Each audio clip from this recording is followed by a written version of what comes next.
Good morning guys! Welcome back to my channel. Ngayon po ay magre-repack po ako ng uling. At bago po yan ay kailangan ko po muna itong tupiin ang aking mga damit dahil ito ay tuyo na. At meron naman po ako ulit na panibagong isasampay. So pagkatapos po niyan ay mag-uumpisa na po ako sa aking pagre-repack dahil medyo matagal-tagal din ang pagre-repack na ito dahil ako lang po yung mag-isa at ito po ay isang sakong uling. Bali, ang bili ko po pala nito ay nasa 350 pesos po.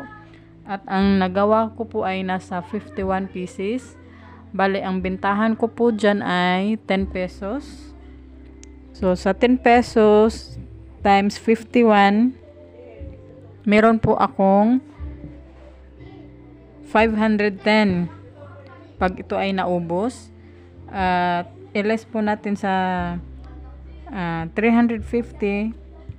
Bali, meron po tayong kikitain or tubo na 160 pesos. So, malaki-laki rin po yung ating tutubuin dito. Kaya nga lang ito po ay nakakapagod. Pero okay lang po yan dahil pagkatapos po niyan pera din naman po ang kapalit. Kaya yan lang po ang aking maisi-share po sa ngayon. At ayan, tapos na po ako sa aking pagre-repack at kailangan ko nang maglinis para naman matanggal na yung mga dumi sa sahig.